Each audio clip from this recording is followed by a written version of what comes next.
गोटे छोट गाँव पोखरी कूल दुई भौणी पाखापाखि रोते। बड़ भौणी सीतार स्वामी बहुत समय धरी रोगरे पड़ता। ना से निज गोड़े ठिया हो पारुथिला ना किछि काम करि पारुथिला।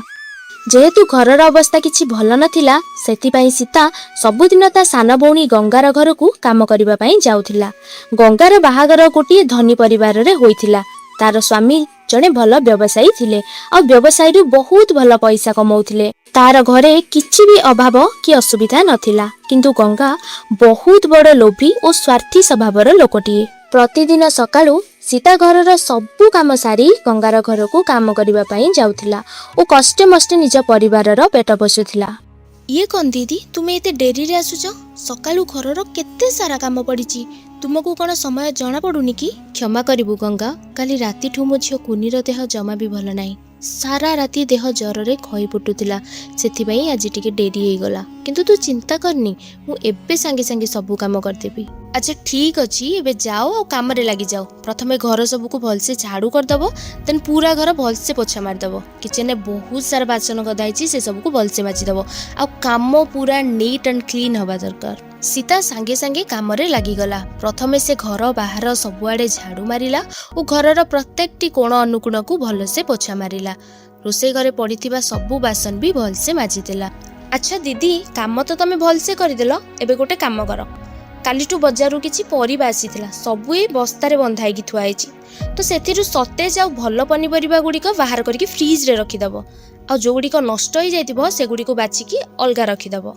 तापर सीता सतेज पनिपरिबा गुड़ी को बाछिबारे लागिगला। भल परिबा गुड़ी को फ्रिज रे रखि सारी सीता रोषेई कार्य आरंभ कला और गंगार कहिबा अनुसार नानादी प्रकारर खाद्य पदार्थ प्रस्तुति कला। रोषेई काम सारी सीता जेतेबेले ता घर को फेरुथिला हठात गंगा ताकू पछरु डाकी कहिला, दीदी जो परिबा गुड़िक तुम्हें बाछिकी रखिथिलो से सब मैं बैग रे भर्ती कर देछि। आम घरे तो सब आउ केही भी खाइबेनी। गोटे काम कर, तमे आकु सांगरे नै जाओ। जहाँ भी टिके कोठी नष्ट होइतिबो काटी कुटिकी रोषेई करदबो। आउ कोन एमितिरे तो तम घरे एते अभाव, को पनिपरिबा देखुतिबो। नियो नियो तमे ही आकु सांगरे नै जाओ, भल से कोन टिके रोषेई करिकी खाइदबो। गंगा सी 50टा परिबा बैगटी सीता हाथ रे धरई देला। आउ सीता किछि न कही चुपचाप से बैगटी को धरी सेठारु चली आसिला। गंगार आखिरु आपे आपे लुह झरी आसिला, किंतु से किछि भी कहिला नाही। काहेकि ना आजिर ता गरीबी परिस्थिति रे से परिबा खंडक मध्य ता पाई मूल्यवान। गंगा से सब को धरी घर को आसिला और से परिबा को काटी कुटी रोषेई कला। रोषेई सारी स्वामी और झियो को खाइबा को देला। ता परदिन सकाळे जल्दी जल्दी सीता सबु काम सारी गंगार घरे पहुंची गला। अरे वाह दीदी, तमे कोन आज एते जल्दी आसीच? जा हो भल कल। कथा कौन कि मोर आज टिके मटन खाइबा को इच्छा होतिला, तो तमे जल्दी जल्दी घरे झाड़ू पोछा और रोषेई घरर बासन गुड़ाक माजी दियो। तापरे तो सीधा मटन रांधिबा पई बसी पड़िबो। मसला को कसी कसी एमिति रांधिबो जेमिति मसला पूरा भीतर जाय जाइथिबो। काहेकि ना मो स्वामी को मटन खाइबा पई बहुत भल लागे, तेनु टिके भल से रोषेई करिवो। अच्छा ठीक अछि गंगा, तू जेमिति कहलु मु सेमिति करिवि। जल्दी जल्दी सबु काम सारी मु सीधा मटन रोषेई रे लागि जिवि। सीता चुपचाप काम रे लागि गला। प्रथमे झाड़ू पोछा और बासन गुड़िक सफा करी सीधा चुली रे मटन रांधिबा पई बसी पड़िला। प्रथमे मसला प्रस्तुत कला और से मसला को तेल और मसला देई मटन को भलसे कसिबारे लागिला। चुलीर धीमी आंच रे मटन आउ मसला कसिबाकू लागिला। मसलादार मटन रो बास्ना रे पूरा घर भरी उठिला। मटन कसार बास्ना रे गंगा निजको रोकी न पारी आसी किचन रे पहुंची गला। अरे बा, मटन रो की बास्ना लागुची। आज मटन टा पूरा मस्त देइथिबो।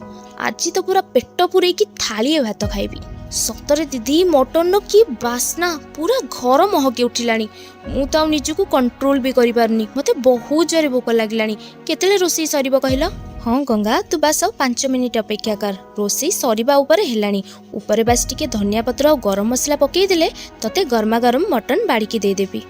गंगा और ता स्वामी मन भरी मटन खाइबा को लागिले। आउ सेपटे सीता मने मने भाबुथिला कि आज ता भौणी गंगा से मटन नु 2 खंड ताकू देबो आउ से मटन को ता झियो कुनी पई घर को नै जिवो।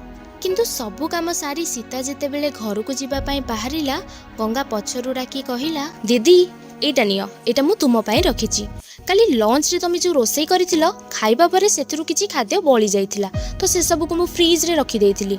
ଆଜି ତ ଆମ ଘରେ ଆଉ ଏସବୁ କେହି ବି ଖାଇବେନି, ତ ଗୋଟେ କାମ କର, ୟାକୁ ତମେ ହିଁ ସାଙ୍ଗରେ ନେଇଯାଅ, ଗରମ କରିକି ଘରେ ପରିବାରରେ ସମସ୍ତଙ୍କୁ ଖାଇବାକୁ ଦେଇଦବ। ସୀତା ଚୁପଚାପ ସେ ବାସି ଖାଦ୍ୟ ଧରି ଘରକୁ ଫେରି ଆସିଲା। ଖାଦ୍ୟକୁ ଗରମ କରି ତା ସ୍ୱାମୀ ଆଉ ଝିଅକୁ ଖାଇବାକୁ ଦେଲା। ଦିନ ପରେ ଦିନ ଏମିତି ଗଡ଼ି ଚାଲିଲା। ପ୍ରତ୍ୟେକ ଦିନ ସକାଳୁ ସୀତା ଘରର ସବୁ କାମ ସାରି ଗଙ୍ଗା ଘରକୁ କାମ କରିବା ପାଇଁ ଯାଉଥିଲା ଓ ସନ୍ଧ୍ୟାରେ ଫେରିବା ସମୟରେ ବଳି ପଡ଼ିଥିବା କିଛି ବାସି ଖାଦ୍ୟ ଧରି ଘରକୁ ଫେରି ଆସୁଥିଲା। ଗୋଟେ ଦିନ ଗଙ୍ଗା କହିଲା, ଦିଦି କାଲି ତମେ ଟିକେ ଜଲ୍ଦି ଆସିବ, କାହିଁକି ନା କାଲି ଘରେ ଗୋଟେ ପୂଜାର ଆୟୋଜନ ଅଛି, ତ ଘରକୁ ବହୁତ ସାରା କୁଣିଆ ମୈତ୍ର ଆସିବେ, ତା ସହିତ ବହୁତ ସାରା ଭୋଜି ଆଉ ମିଠାର ମଧ୍ୟ ଆୟୋଜନ ହବ, ତେଣୁ ମୋତେ ତୁମର ବହୁତ ସାହାଯ୍ୟ ଦରକାର। ଠିକ୍ ଅଛି ଗଙ୍ଗା, କାଲି ମୁଁ ସକାଳୁ ସକାଳୁ ଜଲ୍ଦି କାମ ସାରି ଆସିଯିବି ଆଉ ସବୁ କାର୍ଯ୍ୟରେ ତତେ ପୁରା ସାହାଯ୍ୟ କରିବି। ତା ପରଦିନ ସକାଳୁ ସୀତା ଜଲ୍ଦି ଉଠି ଘରର ସବୁ କାମ ସାରି ଗଙ୍ଗାର ଘରକୁ କାମ କରିବା ପାଇଁ ବାହାରୁଥିଲା। ଆଉ ଠିକ୍ ସେତିକି ବେଳେ ତା କୁନି ଝିଅ ପଚାରିଲା, ମା ଆଜି ତୁମେ ଏତେ ସକାଳୁ ସକାଳୁ ମାଉସୀଙ୍କ ଘରକୁ କ'ଣ ପାଇଁ ଯାଉଛ? ତୁମେ ତ ସବୁଦିନ ଟିକେ ଡେରିରେ ଯାଉଥିଲ, ତ ଆଜି ଏତେ ଜଲ୍ଦି କାହିଁକି ଯାଉଛ ମା? ଆରେ ମା, ଆଜି ତ ମାଉସୀ ଘରେ ଗୋଟେ ବହୁତ ବଡ଼ ପୂଜା ହେଉଛି, ଘରକୁ ବହୁତ ସାରା କୁଣିଆ ଆସିବେ ଆଉ ବହୁତ ସାରା ମିଠା ବି ବନିବ, ସେଥିପାଇଁ ମୁଁ ଆଜି ଟିକେ ଜଲ୍ଦି ଯାଉଛି।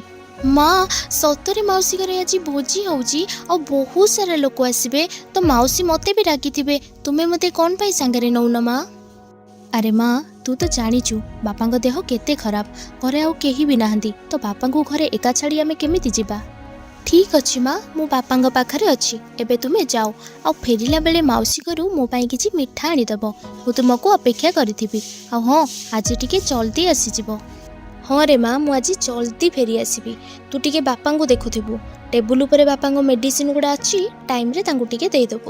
ସା ତା ଝିଅ କୁନିକୁ ବୁଝେଇ ସୁଝେଇ କାମ କରିବା ପାଇଁ ବାହାରି ପଡ଼ିଲା ଓ ମନେ ମନେ ଭାବିଲା, ଗଙ୍ଗା ପୁରା ଗାଁକୁ ଭୋଜିରେ ଡାକିଛି, କିନ୍ତୁ ଗୋଟେ ଥର ବି ମୋ ସହିତ ମୋ ଝିଅକୁ ଆଣିବା ପାଇଁ କହିନି। ସେଦିନ ଗଙ୍ଗାର ଘର ବହୁତ ପ୍ରକାର ଫୁଲମାଳରେ ସଜା ହେଇଥିଲା, ପୁରା ଘର ସାଜସଜ୍ଜାରେ ପୂରି ଉଠୁଥିଲା। ଘରକୁ ଅନେକ ବନ୍ଧୁବାନ୍ଧବ ଆସିଥିଲେ ଆଉ ବାହାରେ ବିଭିନ୍ନ ପ୍ରକାର ମିଠା ଆଉ ଭୋଜିର ଆୟୋଜନ ଚାଲିଥିଲା। ବଡ଼ ବଡ଼ ହଣ୍ଡାରେ ବହୁତ ପ୍ରକାରର ମିଠା, କାଜୁ ବାଦାମର କ୍ଷୀରି, କଚୌଡ଼ି, ପଲଉ ଆଉ ତରକାରୀର ବାସ୍ନାରେ ପୁରା ଘର ମହକି ଉଠୁଥିଲା। ଆରେ ଦିଦି ତମେ ଆସିଗଲ, ଯାହା ହଉ ଭଲ ଗଲ। ଦେଖୁଛ ନା ରୋଷେଇମାନେ ଆସିକି ରୋଷେଇ କାମରେ ଲାଗିଲେଣି ଆଉ ଘରକୁ କିଛି କୁଣିଆ ବି ଆସିଗଲେଣି, ତ ତମେ ଜଲ୍ଦି ଜଲ୍ଦି ଘର ଆଉ ସବୁ ବାସନ ଗୁଡ଼ା ସଫା କରିଦିଅ। ଏବେ ଆହୁରି ବି ଅନେକ ବନ୍ଧୁବାନ୍ଧବ ଆସିବେ, ତମ ଘରେ କିଛି ବି କମ୍ ନ ହେବା ଦରକାର। ତମେ ଜଲ୍ଦି ଜଲ୍ଦି ସବୁ କାମ ସାରିଦିଅ, ତାପରେ ଆସିକି ମୋତେ ପୂଜା କାମରେ ସାହାଯ୍ୟ କର। ଠିକ୍ ଅଛି ଗଙ୍ଗା, ମୁଁ ସବୁ କାମ ଭଲସେ କରିଦେବି, ତୁ ଜମା ବି ଚିନ୍ତା କରନା, ତୋ ପାଖରେ କୌଣସି ବି ଅଭିଯୋଗ ପହଞ୍ଚିବନି। ତାପରେ ସୀତା ତା କାମରେ ଲାଗିଗଲା। ପ୍ରଥମେ ସେ ଘରର ପ୍ରତ୍ୟେକଟି କୋଣ ଅନୁକୋଣକୁ ଭଲସେ ସଫା କଲା ଓ ରୋଷେଇ ଘରେ ପଡ଼ିଥିବା ସବୁ ବାସନ ମାଜିଦେଲା। ତାପରେ ଗଙ୍ଗାକୁ ପୂଜା ପାଇଁ ସାମଗ୍ରୀ ଯୋଗାଡ଼ କରିବାରେ ସାହାଯ୍ୟ କଲା। କିଛି ସମୟ ପରେ ପୂଜା ଆରମ୍ଭ ହେଲା। ଗଙ୍ଗା ଆଉ ତା ସ୍ୱାମୀ ପୂଜାରେ ବସିଗଲେ। ଗାଁର ବ୍ରାହ୍ମଣ ସବୁ ବିଧିବିଧାନ ସହିତ ପୂଜାଟିକୁ ଆରମ୍ଭ କଲେ ଓ ଘରର ପ୍ରତ୍ୟେକଟି ବନ୍ଧୁବାନ୍ଧବ ସେ ପୂଜାରେ ବସିଗଲେ। କିଛି ସମୟ ପରେ ସବୁ ବିଧିବିଧାନ ସହିତ ପୂଜା ସମ୍ପୂର୍ଣ୍ଣ ହେଲା। ବ୍ରାହ୍ମଣଙ୍କଠୁ ଆଶୀର୍ବାଦ ନେଇ ସମସ୍ତ ପରିବାର, ସାଇ ପଡ଼ିଶା, ବନ୍ଧୁବାନ୍ଧବ ଭୋଜି ଖାଇବାକୁ ବସିଲେ। କ୍ଷୀରି, ପୁରୀ, କଚୌଡ଼ି, ମିଠା ଆଉ ଅନେକ ପ୍ରକାର ଖାଦ୍ୟ ଦେଖି ସମସ୍ତେ ବହୁତ ଖୁସି ହେଉଥିଲେ। ଏତେ ସ୍ୱାଦିଷ୍ଟ ଭୋଜି ଖାଇ ସମସ୍ତେ ଖୁସିରେ ବା ବା କରୁଥିଲେ। ଆଉ କିଛି ସମୟ ପରେ ସମସ୍ତେ ଭୋଜି ଖାଇ ନିଜ ନିଜ ଘରକୁ ଚାଲିଗଲେ। ଏବେ ପୁରା ଘର ଖାଲି, ପୁରା ଗାଁ, ବନ୍ଧୁ ବାନ୍ଧବ, ସାଇ ପଡ଼ିଶା ସମସ୍ତେ ଭୋଜି ଖାଇସାରିବା ପରେ ବହୁତ ସାରା ମିଠା ଆଉ ଭୋଜି ବଳି ପଡ଼ିଥିଲା। ତ ଗଙ୍ଗା କହିଲା, ଆଚ୍ଛା ଦିଦି, ଭଗବାନଙ୍କ କୃପାରୁ ସବୁ କାମ ତ ଭଲରେ ଭଲରେ ହେଇଗଲା, କିନ୍ତୁ ଦେଖୁନ ସବୁ ଗାଁ ସାଇ ପଡ଼ିଶା ଖାଇସାରିଲା ପରେ ବି କେତେ ଭୋଜି ଆଉ ମିଠା ବଳିଯାଇଛି। ତ ତମେ ଗୋଟେ କାମ କର, ସବୁ ଭୋଜି ଆଣିକି ଆମ ରୋଷେଇ ଘରେ ରଖିଦିଅ, ଆଉ ଯେଉଁ ମିଠା ଗୁଡ଼ିକ ବଳିଯାଇଛି ସେଥିରୁ ଭଲ ମିଠା ଗୁଡ଼ିକ ଅଲଗା ବାଛିକି ରଖିଦେବ, ଆଉ ଯେଉଁ ମିଠା ଗୁଡ଼ିକ ଭାଙ୍ଗି ଯାଇଛି ସେଗୁଡ଼ିକ ବାଛିକି ଅଲଗା କରିଦେବ। ସୀତା ବିନା ଅଭିଯୋଗରେ କାମ କରିବାକୁ ଲାଗି ପଡ଼ିଲା। ବଳି ପଡ଼ିଥିବା ସବୁ ଖାଦ୍ୟ ବାହାରୁ ଆଣି ରୋଷେଇ ଘରେ ସଜାଡ଼ିବାରେ ଲାଗିଲା ଓ ଭାଙ୍ଗି ଯାଇଥିବା ମିଠାକୁ ମଧ୍ୟ ଅଲଗା କରି ରଖିଦେଲା। ସବୁ କାମ କରିବା ପରେ ସୀତା ଘରକୁ ଯିବା ପାଇଁ ବାହାରିଲା। ଆଉ ସେପଟେ ଗଙ୍ଗା ହାତରେ ଗୋଟେ ବ୍ୟାଗ୍ ଧରି ଆଗରେ ଠିଆ ହୋଇଥିଲା। ସେ ସୀତାକୁ ଡାକି କହିଲା, ଦିଦି ଏଇଟା ନିଅ, ଏଇଟା ତମ ପାଇଁ। ତମେ ଯେଉଁ ଭଙ୍ଗା ଭଙ୍ଗି ମିଠା ଗୁଡ଼ିକ ବାଛିକି ଅଲଗା କରିଥିଲ ସେସବୁ ମୁଁ ତମ ପାଇଁ ପ୍ୟାକ୍ କରିଦେଇଛି। ଆମ ଘରେ ତ ଏସବୁ କେହି ଛୁଇଁବେନି। ତ ଗୋଟେ କାମ କର, ତମେ ହିଁ ୟାକୁ ତମ ସାଙ୍ଗରେ ନେଇଯାଅ, ତମ ଝିଅକୁ ଖାଇବାକୁ ଦବ। ସୀତା ଚୁପଚାପ୍ ସେ ଭଙ୍ଗାରୁଜା ମିଠାକୁ ଧରି ସେଠାରୁ ଚାଲି ଆସିଲା ଏବଂ ଆଜି ସେ ବୁଝି ଯାଇଥିଲା କି ତା ଭଉଣୀ ଗଙ୍ଗାର ହୃଦୟରେ ବିଲକୁଲ ବି ମଣିଷପଣିଆ ନାହିଁ। ସୀତା ସବୁ କଥା ଭାବି ଭାବି କାନ୍ଦି କାନ୍ଦି ଘରକୁ ଫେରୁଥିଲା। ରାସ୍ତାରେ ମା ମଙ୍ଗଳାଙ୍କ ମନ୍ଦିର ପଡ଼ିଲା। ସେ ମନ୍ଦିର ବହୁତ ପୁରୁଣା ଓ ବହୁତ ପ୍ରସିଦ୍ଧ। ସମସ୍ତେ କୁହନ୍ତି ଯେ କି ସେ ମନ୍ଦିରକୁ ଯିଏ ବି ଯାଏ ଏବଂ ପୁରା ଶ୍ରଦ୍ଧାର ସହିତ ମାଙ୍କ ଆଗରେ କିଛି ବି ମନସ୍କାମନା କରେ, ମା ତାଙ୍କୁ ଖାଲି ହାତରେ ଫେରାନ୍ତି ନାହିଁ। ତ ସୀତା ମାଙ୍କୁ ଦେଖି ନିରାଶ ହୋଇ ମାଙ୍କ ଆଗରେ ବସି ପଡ଼ିଲା। ହେ ମା ମଙ୍ଗଳା, ମୁଁ ଆଜି ଶେଷ ଥର ପାଇଁ ତୋ ପାଦ ତଳକୁ ଆସିଛି ମା। ମା, ମୁଁ ଏ କଷ୍ଟ ସହିପାରୁନି ମା। ପ୍ରତିଦିନ ସେ ଲଜ୍ଜା, ଅପମାନ ଆଉ ଗରିବୀ ମୁଁ ଆଉ ସହିପାରୁନି ମା। ମା, ଯଦି ତୋର ଟିକେ ବି ମୋ ଉପରେ ଦୟା ଅଛି ତାହେଲେ ମୋ ଡାକ ଶୁଣିବୁ ମା, ମୋ ଦୁଃଖ ବୁଝିବୁ। ଆଜି ମୋ ଝିଅ କୁନି ମୋ ଅପେକ୍ଷାରେ ବସିଥିବ କି ତା ମା ତା ପାଇଁ ମିଠା ଆଣିବ ଆଉ ସେ ଖାଇବ, କିନ୍ତୁ ମୁଁ ତା ପାଇଁ ନେଇକି ଯାଉଛି ବଳି ପଡ଼ିଥିବା ଭଙ୍ଗାରୁଜା ମିଠା।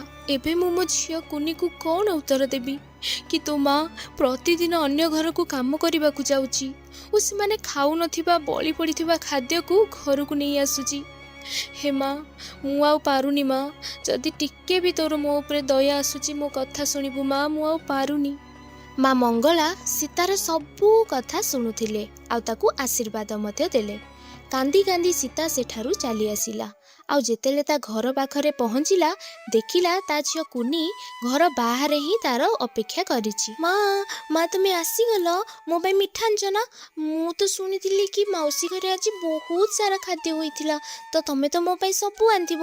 ତମେ ଜଲ୍ଦି ମୋତେ ଖାଇବାକୁ ଦିଅ, ମୁଁ ଆଉ ଅପେକ୍ଷା କରିପାରିବିନି।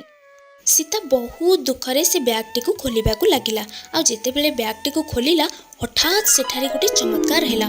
ବ୍ୟାଗ୍ଟି ବିଭିନ୍ନ ପ୍ରକାରର ସ୍ୱାଦିଷ୍ଟ ମିଠା, ପୁରୀ, କ୍ଷୀରି, ପନିରରେ ଭରପୁର ହେଇଥିଲା। ଏତେ ସାରା ସ୍ୱାଦିଷ୍ଟ ଖାଇବା ଦେଖି ତା ଝିଅ କୁନି ଖୁସିରେ ନାଚିବାକୁ ଲାଗିଲା ଆଉ ସଙ୍ଗେ ସଙ୍ଗେ ସେ ମିଠା ଗୁଡ଼ିକୁ ଖାଇବାକୁ ଲାଗିଲା। ଏସବୁ ଦେଖିକି ସୀତା ତା ନିଜ ଆଖିକୁ ବିଶ୍ୱାସ କରିପାରୁନଥିଲା। ତାକୁ ବୁଝା ପଡ଼ୁନଥିଲା କି ଏତେ ସବୁ ଖାଦ୍ୟ ସେ ବ୍ୟାଗ୍ ଭିତରେ ଆସିଲା କେଉଁଠୁ। ହେ ଭଗବାନ, ଏସବୁ କେମିତି ସମ୍ଭବ? ମୁଁ ତ କେବଳ ଭଙ୍ଗା ଭଙ୍ଗି ବଳି ପଡ଼ିଥିବା କିଛି ମିଠା ଆଣିକି ଆସିଥିଲି। ଏତେ ସାରା ଖାଇବା ଏ ବ୍ୟାଗ୍ ଭିତରେ କେଉଁଠୁ ଆସିଲା? ଆଉ ତାପରେ ସୀତା ଯେତେବେଳେ ଘର ଭିତରକୁ ଗଲା, ଘର ଭିତରର ଦୃଶ୍ୟ ମଧ୍ୟ ଆଶ୍ଚର୍ଯ୍ୟଜନିତ। ଘରେ ପଡ଼ିଥିଲା ହଜାର ହଜାର ସ୍ୱର୍ଣ୍ଣ ମୁଦ୍ରା ଆଉ ସବୁଠୁ ବଡ଼ କଥା ତା ସ୍ୱାମୀ, ଯିଏକି ବହୁତ ଦିନ ଧରି ଏକ ବିମାରରେ ପଡ଼ିଥିଲା। ନିଜ ଗୋଡ଼ରେ ନିଜେ ଠିଆ ମଧ୍ୟ ହୋଇପାରୁନଥିଲା। ଆଜି ତା ସ୍ୱାମୀ ନିଜ ଗୋଡ଼ରେ ନିଜେ ଠିଆ ହୋଇଥିଲା ଏବଂ ସମ୍ପୂର୍ଣ୍ଣ ରୂପେ ଭଲ ହୋଇଯାଇଥିଲା। ହେ ଭଗବାନ, ଏସବୁ କ'ଣ ହେଉଛି? ମୋତେ ତ କିଛି ବୁଝା ପଡ଼ୁନି। ଘରେ ଏତେ ସାରା ସୁନା ରୂପା କେଉଁଠୁ ଆସିଲା? ଆଉ ତମେ ତ ପୁରା ଠିକ୍ ହେଇଯାଇଛ। ଦେଖ ନା, ତମେ ତମ ନିଜ ଗୋଡ଼ରେ ଠିଆ ହୋଇଛ। ସୀତା ଆଉ ତା ସ୍ୱାମୀ କିଛି ବୁଝିପାରୁନଥିଲେ। ହଠାତ୍ ଘରେ ଏତେ ବଡ଼ ଚମତ୍କାର କେମିତି ହେଲା ଆଉ ଏତେ ସାରା ସୁନା କେଉଁଠୁ ଆସିଲା? ଦୁହେଁ ସେ ସୁନା ଗୁଡ଼ିକୁ ଚାହିଁ ରହିଥିଲେ ଆଉ ସେତିକି ବେଳେ ସୀତାର ଝିଅ କୁନି ଘର ଭିତରକୁ ଆସିଲା ଆଉ ବାପାଙ୍କୁ ହଠାତ୍ ନିଜ ଗୋଡ଼ରେ ଠିଆ ହୋଇଥିବାର ଦେଖି ମାଆକୁ ପଚାରିଲା, ମା ଏସବୁ କ'ଣ? ଆମ ଘରେ ଏସବୁ କେଉଁଠୁ ଆସିଲା? ମା, ଦେଖ ନା, ପାପା ବି ନିଜ ଗୋଡ଼ରେ ଠିଆ ହୋଇଛନ୍ତି। ପାପା ତ ପୁରା ଠିକ୍ ହେଇଗଲେ। ହଠାତ୍ ଘରେ ଏତେ ସବୁ ଚମତ୍କାର ଦେଖି ସୀତା ବୁଝି ସାରିଥିଲା କି ଏସବୁ ମା ମଙ୍ଗଳାଙ୍କ କୃପା। ମା ମଙ୍ଗଳା ତା ଡାକ ଶୁଣିଛନ୍ତି ଆଉ ତାକୁ ଆଶୀର୍ବାଦ କରିଛନ୍ତି। ତେଣୁ ସୀତା କହିଲା, କଥା କ'ଣ କି, ଆଜି ଗଙ୍ଗା ଘରୁ କାମ ସାରି ଫେରିଲା ବେଳେ ମୁଁ ମା ମଙ୍ଗଳାଙ୍କ ପାଖକୁ ଯାଇଥିଲି ଆଉ ସମସ୍ତେ କୁହନ୍ତି କି ମା ମଙ୍ଗଳା ସମସ୍ତଙ୍କ ଡାକ ଶୁଣନ୍ତି। ଯିଏ ବି ପୁରା ମନରୁ ହୃଦୟରୁ ନିଷ୍ଠାର ସହିତ ମା ମଙ୍ଗଳାଙ୍କୁ ଡାକେ, ମା ତାକୁ ଖାଲି ହାତରେ ଫେରାନ୍ତି ନାହିଁ। ଆଉ ମୁଁ ବି ମୋର ସବୁ ଦୁଃଖ ମାଙ୍କ ଆଗରେ କହିଥିଲି। ବୋଧେ ମା ମୋ ଡାକ ଶୁଣିଛନ୍ତି ଆଉ ଏସବୁ ହେଉଛି ମା ମଙ୍ଗଳାଙ୍କ ଆଶୀର୍ବାଦ। ସେଦିନ ପରଠୁ ମା ମଙ୍ଗଳାଙ୍କ କୃପାରୁ ସୀତା ଆଉ ତା ପରିବାର ବହୁତ ଖୁସିରେ ଜୀବନ କାଟିଲେ। ଜୟ ମା ମଙ୍ଗଳା।